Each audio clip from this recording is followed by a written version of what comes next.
ప్రయత్నం ప్రయత్నం ప్రయత్నం ఈ ప్రయత్నమే నిన్ను కష్టాల నుండి, కన్నీళ్ళ నుండి, అవమానాల నుండి, నష్టాల నుండి నిన్ను బయటపడేస్తుంది. ఈ ప్రయత్నమే ఈరోజు నీ కళ్ళల్లో కారే కన్నీరుని ఏదో ఒకరోజు ఆనంద బాష్పాలుగా మార్చేస్తుంది. ఎవ్వరూ చూడని నీ శ్రమను, కన్నీటి గాథలను నీవు విజయం సాధించాక ఈ ప్రపంచం ప్రతిరోజు వల్లె వేసుకుంటుంది.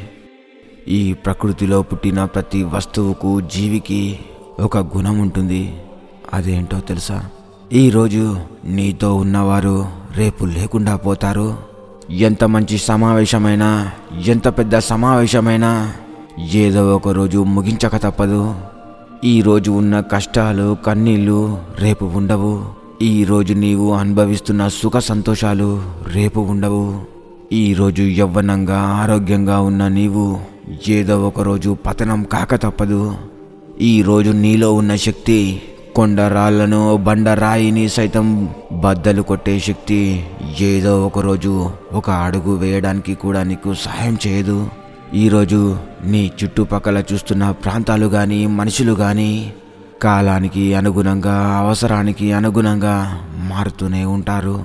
ప్రకృతిలో ఇలా ప్రతి ఒక్కటి ఈరోజు ఉన్నట్టు కొంతకాలానికి ఉండవు. తమ తమ రూపాలను, స్థితులను మార్చుకుంటూ ఉంటాయి. సరిగ్గా అదేవిధంగా ఈరోజు నీ ఉన్న స్థితి, నీవు ఉంటున్న ఇల్లు, నీ కుటుంబ సభ్యుల పరిస్థితి, ఆఖరికి నీకు జరిగిన అవమానం కూడా శాశ్వతం కాదు.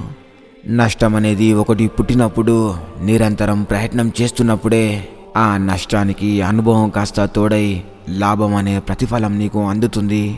దీనికి కొంత సమయం పడుతుంది. ఆ సమయాన్ని గౌరవిస్తే నీ జీవితం గౌరవప్రదంగా ఉంటుంది. ఈ ప్రాసెస్లో ఎట్టి పరిస్థితుల్లో కూడా అసహనానికి గురవద్దు. ఈ ప్రకృతి చాలా విచిత్రమైనది. ఏ ఒక్కరి దగ్గర శాశ్వతంగా ఉండనివ్వకుండా చేస్తుంది. అది యవ్వనమైనా, వస్తువైనా, సమయమైనా, మనిషైనా, ఆఖరికి నీవు ప్రాణంగా కట్టుకున్న ఇల్లైనా కాలగర్భంలో కలిసిపోతూ వస్తాయి. మనం బ్రతుకున్న రోజులు, గడిచిన జ్ఞాపకాలు, మిగిల్చిన అనుభవాలు మాత్రమే మన ఆఖరి శ్వాస వరకు తోడుంటాయి. వీస్తున్న గాలిని అనుభవించడానికి ప్రయత్నించాలి తప్ప ఆ అనుభవాన్ని అలాగే శాశ్వతంగా దక్కించుకోవడానికి ప్రయత్నించొద్దు. సరిగ్గా ఇదే విధంగా జీవితం ముందుకు వెళ్తున్నప్పుడు కష్టాలు, నష్టాలు, అవమానాలు ఎదురవుతాయి. ఇలా ఎదురయ్యాయని ఏ ఒక్క సందర్భంలో నీ జీవితాన్ని ఆగేటట్టు చేసుకుంటే నీ ఎదుగుదల అక్కడితో భూస్థాపితమవుతుంది. ఒక్కోసారి భరించలేని బాధలు రావచ్చు. నా అనుకున్న వారంతా దూరం అవ్వచ్చు. ఆయన వారే అవమానించవచ్చు. ఈ లోకం ఒక నరరూప రాక్షసుడు సృష్టించిన లోకంగా కనిపించవచ్చు. అయినా సరే అధైర్యపడొద్దు. ఈ ప్రకృతి, విశ్వం అనేవి నిన్ను కేవలం పరీక్షించడానికి పెట్టే పరీక్షలు మాత్రమే అని నీకు నువ్వు సర్ది చెప్పుకొని నీ సంకల్పాన్ని వాహనంగా చేసుకొని ముందుకు సాగాలి. ప్రతిరోజు నిన్ను నువ్వు సూపర్ హ్యూమన్ బీయింగ్గా ఊహించుకోవాలి. ఈ విశ్వం, ఆ దేవుడు అనుక్షణం నన్ను కాపాడుతున్నారు అనే గట్టి నమ్మకం నీలో పుట్టాలి. నాలో ఉన్న అంతర్గత శక్తులు నాకు నిరంతరం సహాయపడుతూనే ఉంటాయి అనే నమ్మకం, విశ్వాసం ఖచ్చితంగా నీలో ఉండాలి. నీలో నువ్వు ప్రతిరోజు ఒక మాట అనుకో, నా మనసా, ఇన్ని రోజులు మీరు చెప్పింది విన్నాను. ఈ జన్మ ముగిసేలోపు ఒక్కసారి నా కోసం, నన్ను అవమానించిన వారి కోసం, నన్ను అష్ట కష్టాలు పెట్టిన వారి కోసం, వారికి చెప్పుతో కొట్టినట్టు సమాధానం చెప్పడానికి కోసం, వారికి బుద్ధి చెప్పడం కోసం, నా భవిష్యత్తు కోసం నన్ను సరైన దారిలోకి తీసుకెళ్ళండి. నాకు సహాయం చేయండి. నేను చదివిందల్లా గుర్తించుకునేలా చేయండి. నేను ఏదైనా ప్రయత్నం చేస్తున్నప్పుడు నా మనస్సు పక్కదారి వెళ్ళనివ్వకుండా చేయండి. నా అంతర్గత శక్తులను తట్టి నిద్రలేపండి.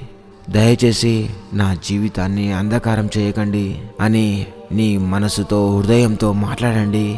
వీలైతే మనస్ఫూర్తిగా ఏడవండి. ఎందుకంటే నీ అసలు స్నేహితుడు ఆపదలో, ఒంటరితనంలో నీకు తోడుండేది, ఆపద వచ్చినప్పుడు నీకు సలహా ఇచ్చేది, సాయం చేసేది, నీకు గుండె ధైర్యం చెప్పేది నీకు నువ్వు మాత్రమే, కేవలం నువ్వు మాత్రమే. ఆ దేవదేవుడు అందరికీ నేరుగా సలహాలు ఇవ్వడు కాబట్టి నీకు అంతర్గతంగా ఇన్నర్ వాయిస్ని తోడుగా పంపాడు. నీకన్నా వెయ్యింతల జ్ఞానం ఆ ఇన్నర్ వాయిస్కి ఉంది. ఈ భూమి మీద ఇప్పటి వరకు పుట్టిన ప్రతి ఒక్క లెజెండరీ పర్సన్ ఆ ఇన్నర్ వాయిస్ సలహా తీసుకున్నవారే. కావున ఆపద వచ్చినప్పుడు నీకు ఏం కావాలో, నేనేం చెయ్యాలో, నా జీవితం ఇంతేనా అని నిన్ను నువ్వు ప్రశ్నించుకో. తప్పకుండా సమాధానం వచ్చి తీరుతుంది. ఇది ఫ్రెండ్స్ ఈ రోజుకి ఇన్స్పైరింగ్ విషయం. మరో రోజు మరో సరికొత్త ఇన్స్పైరింగ్ విషయంతో మీ ముందుంటా. అంతవరకు సెలవు తీసుకుంటూ మీ స్నేహితుడు.